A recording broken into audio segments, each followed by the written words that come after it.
Bueno, pues tertulia número 3, nuevamente aquí en Palique, que ya se está convirtiendo en nuestra casa. Hemos asaltado el local y tenemos aquí a nuestro Rafa aquí luchando por seguir trabajando con nuestro incordio, porque realmente somos unos incordios. Y bueno, pues hoy la tertulia va a ir sobre el tiro a larga distancia o la caza con el tiro a larga distancia. Pero como estamos en esa parte que más nos gusta a todos, que es la parte de la cocina, y hoy con un plato muy de tu tierra, hoy tenemos un cocido rondeño, pero un cocido rondeño con el toque principal o con el toque particular de Palique. Y bueno, como veis, es una paleta de colores lo que tenemos aquí. ¿A cuál mejor pintor podría utilizarlo? Pero mejor que yo, que os puedo contar malamente cómo se hace un cocido rondeño, tenemos al autor, al artista, al pintor, con esta paleta de colores. A ver, venga, cuéntanos, un cocido rondeño. Hemos elaborado un cocido rondeño. Un cocido rondeño, la particularidad que tiene es que se come el caldo con el garbanzo y con la verdura por un lado, y por otro lado se come lo que es la carne con el chorizo y con la morcilla. Eso se llama la pringá o la pringada. Entonces, pues bueno, hemos puesto a cocer garbanzos, hemos puesto la carne, en este caso hemos puesto carne de venado, la hemos suplantado por la carne de jarrete, y hemos puesto jarrete, gallina, tocino ibérico, una hora de cocción, y a la hora de cocción hemos añadido la verdura, que es patata, calabaza, judía verde y zanahoria. Lo hemos dejado una hora más y luego hemos sacado la carne, la hemos picado finamente la carne y la hemos añadido al cocido. Y esto es un cocido rondeño. Aquí la hemos decorado con un poquito de cebolla de chalota. Rafa, toda esta paleta de colores que tenemos aquí, ¿qué es? Mira, por ejemplo, esto es una emulsión de remolacha. Estos son manzanas confitadas. Esto es un aceite de perejil. Esto es una mermelada de naranja amarga. Chalota confitada. Estos son encurtidos, que son cebollita, alcaparras y pepinillo. Unos tomatitos también confitados. Un poquito de rabanito para darle un toque de frescor. Y berros, para darle un toque verde. Y pues esto va a ser para todos los platos que vamos a degustar, que va a ser una ensaladilla al estilo Palique, luego vamos a poner un cocido rondeño y luego hemos confitado un codillo durante 2 días a baja temperatura en Roner. Entonces este codillo, si lo podéis comprobar, lo podéis tocar, es como mantequilla. Si no me equivoco, la baja temperatura es precisamente tu especialidad. Trabajamos cocina a baja temperatura. Entonces el codillo lo hemos asado durante 1 hora para que coja la costra, luego después lo hemos confitado durante casi 2 días y luego por último lo vamos a terminar en horno a 220. Y hemos hecho también una espuma de patata en sifón, la cual tiene patata y zanahoria para poner con el codillo. Entonces este es el menú que hemos elaborado hoy. Rafa, una pregunta que tenemos Nacho y yo. En el cocido rondeño y en general en Andalucía, la pringá es la parte más sabrosa, suculenta. Dile a la gente, explica a la gente qué es en realidad la pringá. Vale, pues es el jarrete que hemos sacado del caldo, la gallina que hemos sacado del caldo, el tocino ibérico y luego lleva morcilla y chorizo. Todo picado, un poquito de aceite de oliva y sal. Y se suele tomar con unas tostas, con un poquito de pan, cateto, con pan se suele tomar. Y es el segundo plato. Primero se toma el caldo con la verdura y el garbanzo y luego se suele tomar la pringá. Eso es. Otra cosa más, Rafa. Y la carne de caza, en este caso, este venado, que nos ha dado nuestro amigo Raúl Dive de Carne Dive, ¿encaja perfectamente en este tipo de plato? ¿La carne de caza encaja perfectamente? ¿Encaja bien? Sí, yo creo que encaja perfectamente. Pues es una carne magra que tiene muy poca grasa y yo creo que va genial, que se mezcla perfectamente con los sabores de este tipo de cocido, con la verdura, con el garbanzo, con el caldo, con todo, que le va perfectamente. Yo creo que es una carne A probarla. Pues ya habéis visto lo que vamos a degustar cuando acabemos la tertulia. Un maravilloso cocido rondeño con ese toque especial y particular de Palique, de nuestro Rafa, de nuestro artista. Y bueno, pues os diría que compartiréis el cocido rondeño con nosotros. pero va a ser que cuando lo veáis ya no lo hemos comido y no vais a poder hacerlo. Rafa, como siempre, gracias por tu arte. Muchísimas gracias a vosotros siempre, de verdad. Pues ya sabéis, hoy como plato estrella el cocido rondeño, con la particularidad que en vez de llevar la magra, lleva la magra pero de carne de ciervo, de nuestro amigo Raulito de Cárnicas d'Ibe. Hola amigos, otra vez con vosotros para presentaros nuestras tertulias camperas. En esta ocasión, como le toca el turno, le toca a temas relacionados con cuestiones cinegéticas. Concretamente un tema que tiene mucha actualidad, controvertida por cierto, tiene grandes defensores y grandes detractores. El tema es tan sencillo como el tiro a larga distancia, caza o tiro. Un tema realmente apasionante, entiendo que de debate. Para participar en la tertulia tenemos nuestros contertulios habituales: José Luis López Sumer, presidente de Artemisa; Leonardo de las Cuevas, cazador, consultor de temas cinegéticos; José María Rosa Reverté, presidente del Safari Club Internacional Iberian Chapter y cazador de larga distancia; Marco Ruiz, director del programa Caza, Pesca y Naturaleza de Intereconomía; y un contertulio nuevo es Ángel Corral. Ángel Corral es un tirador, repito, tirador deportivo, cazador-tirador. Ángel, bueno, es un tirador experimentado, campeón de España, 300 metros, categoría senior, y tiene además una cosa que luego a lo mejor nos puede, si en el tiempo es muy interesante que nos cuentes. Eres técnico superior por la Universidad Rey Juan Carlos en tiro deportivo y balística. Correcto, y fui a clase, ¿eh? El máster no es de estos raros, ¿no? El máster lo hiciste. Bien. Y digo, insisto, Ángel pues se incorpora, no es un miembro de la tertulia, pero como siempre tenemos invitados que pueden aportar algo a la misma, pues Ángel viene como tirador deportivo, insisto. Y bueno, y realmente la figura central de la tertulia es el invitado. El invitado, que es sobre el que, digamos, ya sabéis que pilota o pivota toda la tertulia. Es el invitado que durante 5 minutos nos va a dar su opinión respecto al tema, y sobre sus opiniones comenzará la tertulia. Nuestro invitado es nada más y nada menos que Rafa Carrillo, buen amigo, gran tirador deportivo, gran cazador también a larga distancia, y bueno, actualmente lleva todos los temas de balística, rifles y demás de la célebre Almería Vergara. Entonces creo que Rafa es una persona que nos puede aportar muchísimo en todos los aspectos al tema de objeto de debate. Bien. Por situar un poquito el debate, vamos a dar un poco una idea de lo que se considera como un tiro entre larga distancia. Media distancia se está considerando entre los 300 y las 600 yardas. Y entre 600 y 900, si no me equivoco, ya es lo que se consideraría como larga distancia.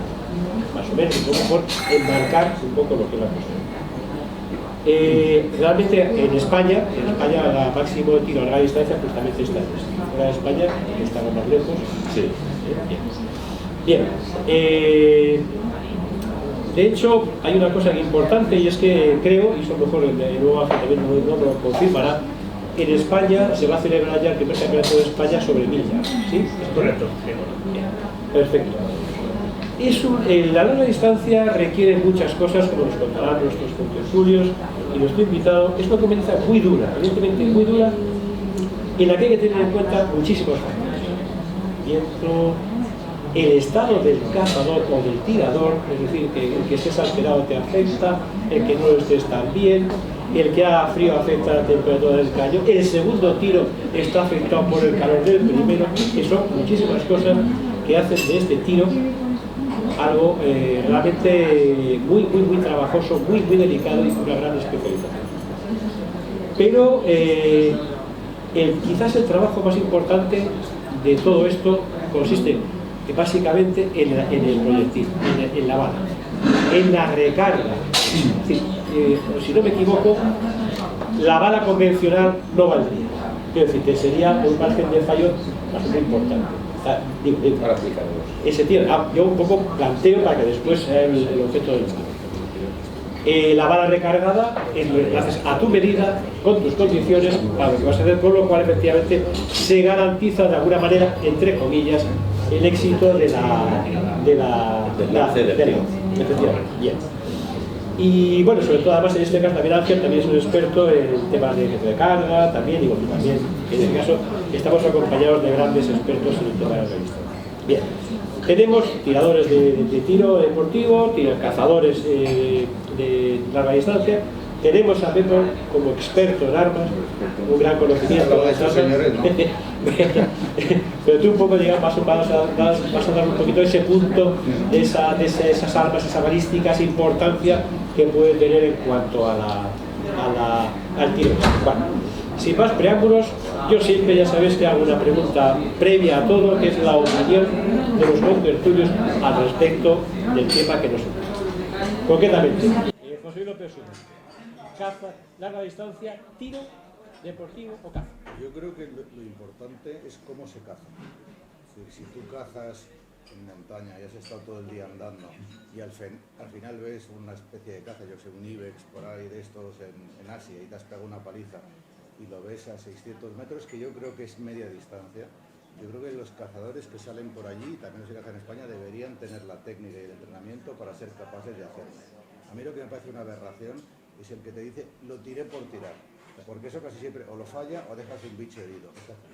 Me parece mucho más deportivo tirar a 400 o a 500 metros sabiendo hacerlo, habiendo jugado el lance y encontrando un animal en esas condiciones en montaña, que tirar muy cerca desde un coche, por ejemplo. Por ejemplo, Rafa me decía que había cazado, lo máximo que había cazado era un bicho a 1200 metros, puede ser.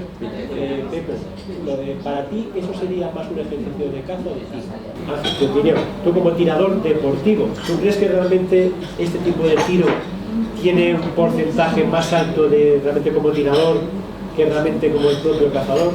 ¿Requiere más, no si la palabra es eso, realmente es habilidad, sino como ser más tirador deportivo que cazador para hacerlo?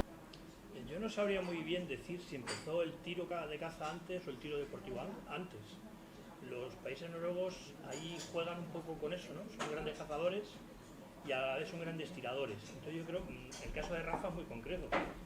Es un cazador convertido en tirador deportivo trasladado a tirador de caza de larga distancia.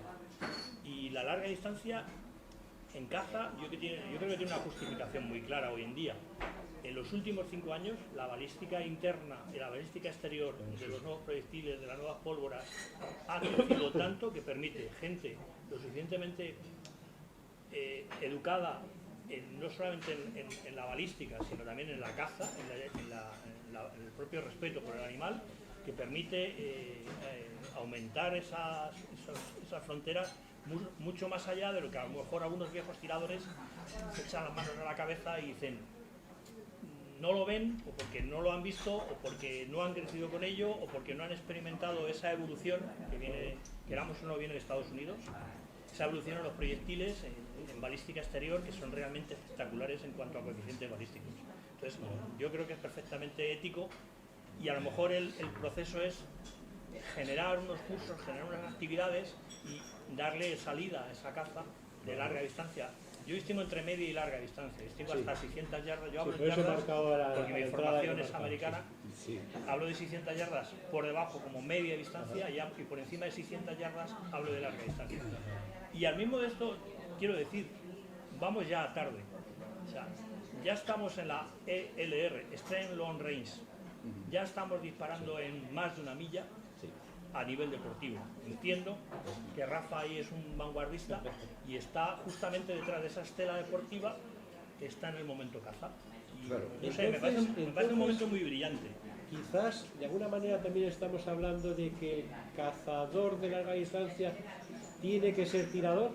Tiene que ser tirador. Tiene que tener unos conocimientos importantes. No, es fundamental. Es que Laureano, Laureano, cuéntanos tu opinión al respecto.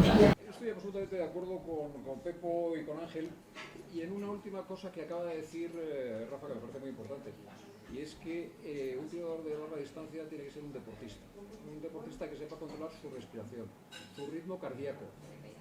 Además tiene que conocer perfectamente su herramienta, su torreta, su rifle, su munición, tiene que tener una serie de herramientas, un anemómetro, tiene que tener una serie de archiperres que no todo el mundo tiene y no todo el mundo puede tirar a larga distancia. A mí, hablar de tiro a larga distancia en general se me abren las carnes, porque lo único que me viene a la cara es bichos medio mal pegados por el monte. Sin control. Entonces, yo entiendo que la larga distancia puede ser una disciplina de caza perfectamente igual de ética que el rececho, pero igual que cuando recechas no vas con unas aletas de bufo haciendo ruido y espantando la caza en el monte. Para cazar a esa larga distancia tienes que tener las herramientas y conocimientos adecuados. La caza a larga distancia para emular a Rafa, no. La caza a larga distancia, tras muchas horas de cancha, tras muchos tiros pegados y como superación a ti mismo, perfecto. ¿Por qué no? La otra versión. El señor Rosa Reverté, como cazador de larga distancia.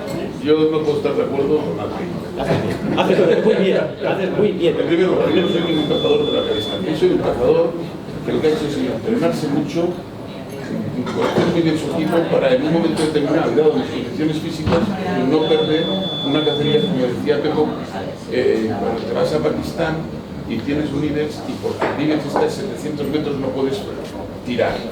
Entonces yo, como sé que como es Pakistán, pues me preparo para esa posibilidad.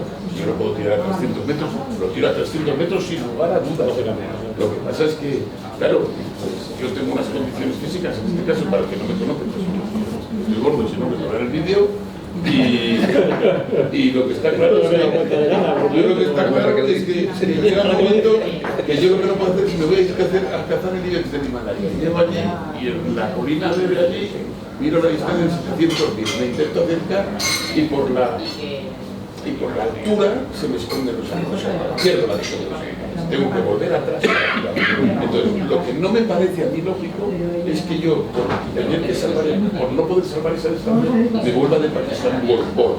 Eso es lo fundamental, pero no me considero un cazador de larga distancia, me considero un cazador. Perfecto. Y después de la larga distancia, evidentemente me entreno mucho. Primero punto. Segundo punto, que tiene que ser un deportista de larga distancia, en absoluto. Un tío no tiene por qué ser deportista para controlar su respiración, o lo que tiene que hacer, o las condiciones climáticas, o la orografía del terreno, o el viento que corre, o lo que sea. No tiene por qué ser deportista. Si es deportista mejor. Pero si no es deportista, pues si quieres, yo te digo que soy deportista, porque tengo de puta madre 700 metros. Pero es que os voy a decir una cosa muy clara, estoy hasta las narices de oír la simpleza de que solamente un tirador de larga distancia tiene que entrenarse. No, señor. Yo he visto, esta persona ha visto tirar muchísimos cortos a 10 metros, a 80, 70, rompiendo pacas a cortos. Eso es incomprensible y para mí inviable en un cazador, porque no tiene los saltos de irse al tiro a pegar por 20 metros, y a conocer su arma, y a conocer cómo se tira, y a conocer su martillo, y la dureza o no de su martillo. Eso yo creo que el cazador, en una cosa se estoy de acuerdo con vosotros, tiene que ser tirador. Última intervención, don Marcos Ruiz. Vamos a ver. Hay algunas cosas que habéis dicho, Pepo, Chema, Laureano, que no se razón. Yo, para mí, el tiro a larga distancia es un recurso. Es un recurso que utilizamos como o por qué. En algunos casos, por una circunstancia física. Yo no puedo llegar a donde otros pueden llegar y se tiene que convertir en mi recurso. Por lo tanto, creo que el cazador de larga distancia, no el tirador, el cazador de larga distancia adopta o acepta este tipo de tiro por necesidad. Pues Rafa, ya has oído opiniones. Yo te voy a dejar lanzada una pregunta para que no termines. Y es, ¿dónde acaba entonces la caza y comienza el tiro? Eso es cuando terminemos. Ahora tú, 25 minutos, has oído todo para ti. Pues muchas gracias lo primero por invitarme a esta tertulia de un tema tan tan caliente y también tan de moda, pero tanto en la caza ¿Es como bueno en que películas. ¿Es bueno que esté tan de moda esto? Pues para unos sí, para otros no les gusta tanto. Pero bueno, esto es así, ¿no? Entonces, bueno, lo primero, de todo lo que he escuchado, si lo metes todo en una olla, está claro que saldría algo, pero sí quisiera concretar una cosa, que poner a qué distancia la larga distancia no la ponemos nosotros, nos la pone en la munición que usamos. Porque tú no puedes ir con un calibre ligero como un 243 a hacer larga distancia y querer abatir un animal a 600 metros, porque eso es imposible. Existe la casualidad y entonces lo primero que es, la larga distancia te la marca el tipo de rifle y munición que usas. No podemos decir, no, la larga distancia empieza en 600. No, un rifle con un calibre potente como tan de moda un 270 Winchester Sword Magnum, estamos hablando de calibres que están creados y hechos para hacer tiros a larga distancia. Lo que ocurre que en España, y hablo de España porque es donde estamos y donde está surgiendo esta polémica, porque hablando como decía él, en los Estados Unidos es una cosa de lo más normal y necesaria. Y nosotros, si miramos un poquito para atrás, todos los calibres que estamos utilizando, la mayoría vienen de este país que hemos dicho, de los Estados Unidos, donde se crean para cazar a larga distancia. Pero ¿qué es lo que ocurre? Que aquí hemos pasado de la escopeta al rifle en muy poco tiempo. Yo recuerdo en Monterías en los años 85-90 en las que el que llevaba un rifle era capitán general. Llevamos todos con la escopeta, incluso con postas y balas y todo. Bueno, o sea, la reglamentación ha ido cambiando. ¿Qué ocurre? Que ese cambio ha hecho de que hemos adquirido rifles y vamos a la tienda y decíamos un rifle, un calibre tal, toma el 300, el tal, calibres que estaban pensados para abatir guapitís en los Estados Unidos a distancias de 500, 600, 700 yardas y resulta que los estamos utilizando aquí para montería. Un error que no, vuelvo a repetir, no hay una cultura de tiro establecida y un tipo de enseñanza la cual a los que nosotros pensemos en esa persona que va a una armería o que va a informarse porque quiere un arma, resulta que la persona que está detrás del mostrador no le aconseja debidamente con el calibre que va a utilizar. Entonces, ¿qué pasa? Que a base de experiencia, de leer, desde que empezó el tema de internet y tal, pues hemos estado un poco, nos han abierto esa ventana a un mundo que aquí era totalmente desconocido. Con respecto a la ética del tiro a que hablábamos, es que dejar heridos y tal. Yo cazo todo tipo de modalidades y respeto todas las modalidades que tenemos aquí en España, ¿no? Pero, leches, ¿cuántos animales se van heridos en montería? Por favor, a 20, a 30 metros, pero no porque sea mal tirador o bueno o malo, sino porque estás tirando un animal en movimiento en la que entra mucha parte del azar en un tiro rápido, que tienes que tener un swing con el arma, que poca gente lo tiene, y el que lo tiene es fenomenal, y aún así se fallan, porque todos los cazadores fallamos. Y todos los cazadores herimos animales. A 600, a 300 y a 20 metros. Y lo fallamos a 20, a 600 y a todas las distancias. Eso es una realidad. Lo que pasa que empezamos a suponer, viéndolo desde un punto de vista diferente, en el que tirar un animal a larga distancia, el error es muy alto. Pues yo creo que no. Si tú tienes tu arma preparada, si tú sabes y tienes los conocimientos necesarios de caída de ese proyectil, aprendes a controlar el viento llevando aparatos de medida, anemómetros como comentabas, en las que te da una serie de facilidades para realizar ese disparo. En teoría, si tú todos esos componentes los metes, vas a tener un disparo seguro y certero y que a la vez hace que ese animal tenga el mínimo sufrimiento. Y hay un error muy común en la mayoría de los cazadores, doy cursos a muchos cazadores, y es que hay gente que los cartuchos que gasta son solamente disparando animales en cacerías. No van a un campo de tiro y se gastan sus 2 cajas de balas a tirar a una diana para comprobar la dureza de su gatillo, la postura, la distancia visual del ocular al visor, el retroceso. Entonces pasan de un año a otro a cazar sin probar su arma. Que eso, a mi criterio, se debería de cambiar y se debería de obligar a que el cazador conozca el proyectil, su caída. Gente que va con calibres muy potentes a cazar, haciendo disparos en las que la bala no se va a enterrar y en las que no se pueden imaginar la distancia a la que llega un proyectil. Hablamos de kilómetros. La caída de un proyectil, mucha gente me pregunta, oye, cuando tiras a 1 kilómetro, ¿qué le levantas? ¿3 metros? Digo, no, 3 metros no. Según el calibre que utilice, con un calibre mediano, estamos hablando de 9 y 11 metros. Estamos hablando de un edificio de 3 o 4 plantas. Claro, cuando eso es lo que es un cazador, ya de momento se queda un poco diciendo, ¿qué me estás contando? No, es así. El proyectil sale a una velocidad que va perdiendo y esa caída, según el calibre que utilices, puede ser 9, 10, 11 o 15 metros. Y luego, según tú quieras subir tu rango de distancia y tu efectividad, hay un dato muy fundamental, que es elaborar tu propia munición. Al rifle hay que darle de comer lo que le gusta, no lo que te gusta a ti o te diga a tu amigo que esto mata, esto no mata, no. El rifle hay que buscar un proyectil que le guste, en el que él se sienta cómodo y que sea preciso y que esté preparado para esas distancias a las que tú vas a querer abatir un animal. Entonces todo ese proceso hay que hacerlo, hay que llevarlo a cabo para poder llegar a ese fin que al final es lo que buscamos todos, poder hacer un tiro preciso a la caza y que el animal sufra lo menos posible.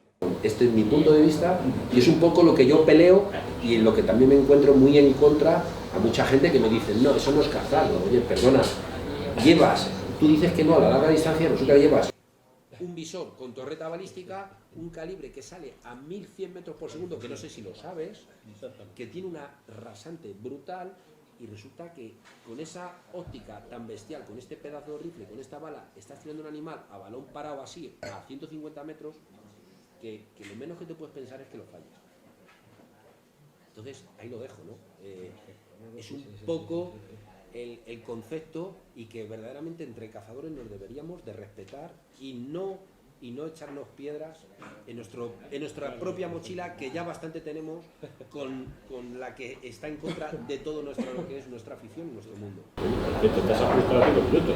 Me llevas ensayado. Sí, yo quisiera, ahora que ya hablamos el debate, yo quisiera una aclaración que ahora haz tu pregunta. Tú has dicho caza o tiro. ¿Dónde acaba una cosa? ¿O dónde acaba una cosa? Yo te voy a ser muy claro. La caza jamás, en mi opinión, tiene que llevar aparejada ninguna competición. El tiro es una competición. Y la caza es una autosuperación. Estamos hablando del tiro como disciplina deportiva. 1 a 1. El tiro nació en la Claro, caza. no, me preguntan dónde acaba la caza y dónde empieza el tiro. El tiro nació en la caza. En 1963 los americanos ya tiraban Barmin, que es una evolución del perrito de las praderas, de alta precisión. O sea, ya en 1963 ya tiraba Barmin. ¿Pero por qué? Y nace del tiro de larga distancia. Es una caza necesaria en que son praderas, Pero estarás de acuerdo conmigo que cuando tú cazas esos animalitos no estás compitiendo. No, estás haciendo cualquier función. Una función de gestión, una función... Bueno, hay una parte de competición en la caza, el trofeo. No, porque si fuera el trofeo, competiríamos a igual de condiciones en el mismo sitio de la misma manera. Y no competimos ni igual de condiciones en el mismo sitio de la misma manera. Ni mataríamos en brazo. Entonces, la caza no es un deporte. Es una actividad deportiva. No. Tampoco. No, vamos a ver, es que Es una actividad humana. Se puede llevar un ejercicio físico, sí, pero no un deporte. Si me permitís, que es una de las cosas que me ha rebatido Chema. Yo cuando hablo de un deportista, estoy hablando de alguien que se prepara más allá de lo habitual para algo. Totalmente de acuerdo. ¿Física o intelectualmente? Ambas cosas.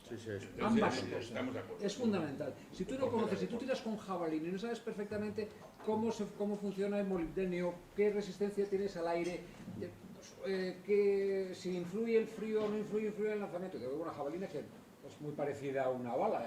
Sí, cuando dejas el proyectil. Claro, efectivamente. Y tú cuando tú vas a cazar, ¿qué músculos son los que utilizas? Pues, desgraciadamente, todos los del cuerpo. Todos los que Me encantaron desgraciadamente. No, no sé, es que desgraciadamente, porque claro, tienes que tener las piernas duras como rocas para subir ahí arriba. Luego tienes que tener los brazos. Rafa está significando que el que no practicamos, o sea, el músculo que no utilizamos es el cerebro. Claro, no, es lo que yo he dicho antes, que no todo el mundo puede tirar a larga distancia. Sí. Es que, claro, es que yo tampoco puedo... Ni a corta. Sí. Ni a corta, efectivamente. Claro, un segundo, yo creo que eso que dices lo veo es absolutamente fundamental. Yo creo que los que cazan con arco, por ejemplo, saben perfectamente que pueden tirar con un palito a 20 metros, con otro a 30, y más allá de 60 o 70, pues prácticamente imposible, y así desde luego totalmente imposible. Sin embargo, la gente se cree que por comprarse un rifle o un visor que puede llegar muy lejos, él también puede hacerlo. Y es como si yo me compro el palo de golf que usa Tiger Woods y pienso que voy a jugar igual de bien al golf que él, y esto no es cierto. Porque aquí estamos hablando con gente que son tiradores excepcionales, pero para la media de las personas, aún entrenando mucho, habrá una limitación. Los americanos, que le ponen un nombre, eso le llaman MER, que significa así como el Maximum Efficiency Range, que es el máximo rango al que puede tener una persona. Entonces ellos ponen unos platos de plástico, tiran 10 tiros a 100 metros, si le pegan a 100 yardas, pasan a 200, si le pegan a 300, y cuando llegas a un sitio en el que no eres capaz de meter 5 balas, ese es tu rango máximo de eficiencia. Podrás entrenarte a ir a más, pero lo que debes es limitarte, y si tu máximo es 300 porque eres temblón, porque eres torpe o porque Dios no te da esas capacidades, pues no tires a más. Entonces hay gente que podrá subir a 1,5 kilómetros, otros nos tendremos que quedar en 600 o 700 y otros no podrán pasar 200. Y eso no depende de comprarse una flecha muy buena y decir, ahora me voy a comprar el mejor coche del mundo porque no eres Fernando Alonso. Y por mucho que te compres un magnífico rifle o un magnífico visor, si no tienes la capacidad no debes hacerlo. Y eso es lo que yo me refiero a la ética de la caza. Lo que es un disparate, es decir, yo soy torpe, no sé hacerlo, pero bueno, voy a probar a ver qué pasa. Hombre, no pruebe usted lo que pasa. Entonces, como todas las cosas, hay técnica. ¿Creéis entonces que una buena parte de este cazador que tira a larga distancia realmente carece de la formación mínima para poder hacerlo? ¿Pensáis que realmente... Estamos hablando de España? Yo digo que en España, o sea, la gente, el producto, o sea... Producto nacional bruto.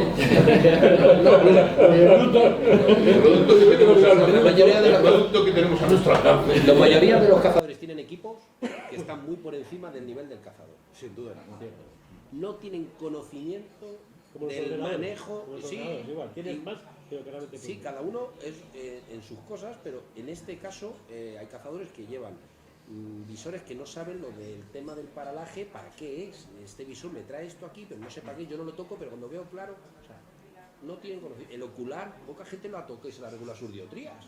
La gente según se lo saca de la caja, se lo han dado, se pone primera distancia focal, segunda distancia focal, a qué supone un clic a 1 centímetro, a 200, a 300, o sea, nada, es ir, ya lo tengo y a cazar, me han dicho que es muy bueno. Y aún peor todavía, Rafa. Y eso de que te dejo el rifle para que me lo pongas a punto. También, sí. ¿Qué me cuentas de eso? Bueno, eso, a ver. O sea, me llaman con tacos de rifles allí. O sea. Sí, pero bueno, eso es una primera aproximación. Una persona seria no deja que... Y sobre todo... Yo no soy un experto en las rifles, mucho menos. Yo voy a un sitio donde tengo mi cotito de cortos y cada vez me espera un señor y me dice, me tienes que hacer un favor y ponerme estos 4 rifles a ti.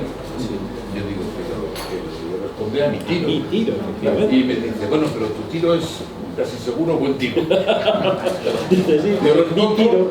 Y ya está. Esa es la pena. Y además que con el tema del tiro se podría aumentar esa afición, porque hay mucha gente que le gusta, no, porque aquí, bueno, estamos hablando de caza, pero es que hay mucha gente que le gusta tirar una diana, practicar y tener esa sensación. Es una cosa innata que llevamos dentro, desde nuestros ancestros, quiera o no la gente. Entonces, el lanzar un proyectil y dar un bote nos gusta. Y entonces hay gente que dice, bueno, si hubiera más campos de tiro, más facilidades, campos militares donde practicar, donde poder dar cursos.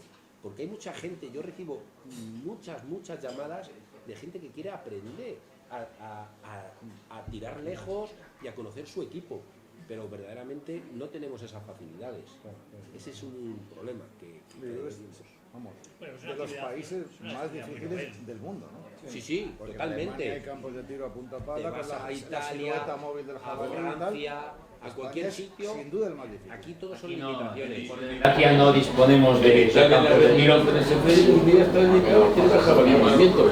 Y ahora, de este año que viene, que se hace otra vez en Provincia, tenemos Qué bueno sería. tirar el búfalo en carga. Mira, Sí, o sea, que hay siluetas que tienen que Sí, tirar sí, el sí, búfalo sí, así, y lo tienen que tirar en carga. Entrenábamos en un campo de tiro, ¿te acuerdas? En Griñón, que ya lo hemos perdido, que ya ni siquiera podemos utilizarlo porque no lo ha aplicado el tiempo nos apremia. la seguridad, y ahí todavía podíamos hacer algo de tiro a larga distancia. Una pregunta. Pero ya lo hemos perdido también. Una pregunta. El tiempo nos apremia, nos dice que estamos ya para muchísimo más, para el doble, pero bueno, vamos a ir un poco. Una pregunta, entonces, vamos a poner. Hay personas, hay cazadores que les gustaría hacer larga distancia, tal, todo esto. Y esta persona, ¿qué tiene? ¿Qué hace? ¿Cómo puede, digamos, acceder a este mundo de la larga distancia? Bueno, primero hay dos modalidades que en España están de moda. Una es el PRS, que es lo que más asemeja al tiro de caza, que es un tipo de competición que hemos conseguido algún campo para poder tirar hasta 600 metros, pero a base de muchos papeleos y muchos permisos, pero es una manera de que es lo que más asemeja a la caza porque son posiciones de tiro apoyado en una rueda, entre unos sacos, en un árbol, tumbado de rodillas, de pies, y es una manera de poder conocer tu arma. Es una modalidad que se puede practicar, y otra que es un poco más, digamos, la Fórmula 1 ya del tiro, que es la F-Class, que es en lo que practicamos aquí el amigo y yo, que es precisión a larga distancia, pero en la que es una posición solamente, tumbado, y son rifles más pesados. Tienes dos, el F-Class y el F-Mini Class. Sí, bueno, F-Mini Class es en calibre 22. El Mini Class en Estados Unidos es para niños. Aquí se adopta pues, Claro, por las limitaciones que dice. Comunicación, pero si con un 22 es la mejor manera de aprender a controlar Ahora el mismo viento. está muy de moda, que viene de Estados Unidos, el Extreme Ring Fire. O sea, tirar con 22 a 460 yardas. Es una barbaridad. Metálicas, eso ¿qué opináis? Con los el pavo y todas aquellas canciones americanas. ¿Eso se hace en España también? No, nada. Nada, ¿no? Nosotros hemos conseguido la primera vez hacer una competición de este tipo en el desierto Lomo Negro, tirando a chapas, unos soportes que hemos preparado y con chapas de diferentes medidas, en un desierto, en un monte, unas laderas y tal, todo con un tema de seguridad al máximo, todo acordonado, donde vinieron más de casi, no sé, 100 tiradores y pudieron practicar con sus armas. Ya todos venían con los deberes hechos, o sea, aquí había que venir con un rifle preparado con sus caídas. Ahí se iba a tirar y a intentar darle y que ahí estuviera el tiro. Entonces era una manera de que la gente ha conocido el tema un poco de la larga distancia mezclado con la caza, porque era lo que más se asemejaba. Y que es muy bonito pegar una chapa. Yo sí lo que apelaría aquí, yo creo que es importante que estamos en un debate de ese tipo, es a las autoridades, sobre todo a la Guardia Civil, a que levanten un poco la mano con el tema de los campos de tiro. Parece increíble que una montería de 150 puestos no se limite con 150 personas soltando balazos todo el día. Sin embargo, tú solo, que estás perfectamente controlado, tumbado, tirando a 200 o 300 metros, en tu misma finca donde haces una montería al día con un espaldón, no te lo permitan. Esto no tiene sentido. Las aseguradoras que vivo de ello, o sea, mi mujer vive de ello, tú vas con una competición de tiro y vas con una montería, la montería la aseguran.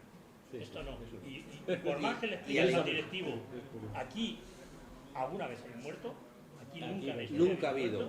No aseguran eso. No, claro, es la patata caliente que nadie quiere hacerse responsable. Y entonces, ante eso es prohibir. Pero ahí tienes una cosa muy fácil, que es, vamos a ver, tenemos una cantidad de instalaciones militares de tiro. Pero no se pueden utilizar. ¿Por qué? Eso no diría Amigos, porque actualmente no se puede. Bueno, sí, hay un acuerdo nuevo, ¿eh? Sí, eso será, como decía aquel, objeto de otro debate. Será objeto de otro debate. Bueno, yo creo que hemos pasado un rato agradable, creo que hemos conocido un poco mejor este mundo de la larga distancia. Hay cosas que creo que también se han aclarado bastante. Los conceptos de caza-tiro creo que, me ha parecido colegir, van íntimamente unidos. Sí es cierto que la caza a larga distancia requiere unos condicionamientos que van muy unidos al tiro deportivo en cuanto a preparación y conocimientos. Sí es cierto que cualquiera no puede hacer también caza a larga distancia, pero sobre todo lo que sí es cierto es que quien haga caza a larga distancia o tira caza a larga distancia tiene que conocerse muy bien a él mismo, su arma y lo que va a hacer. No, como bien se acaba de decir, no por tener más dinero y comprarse lo mejor, el tiro va a ser más preciso. Hay que conocerse, hay que saber lo que vamos a hacer, qué es lo que llevamos y cómo vamos preparados. En base a eso, el tiro estará bien, estará mal, y será caza o será otra cosa. Exacto.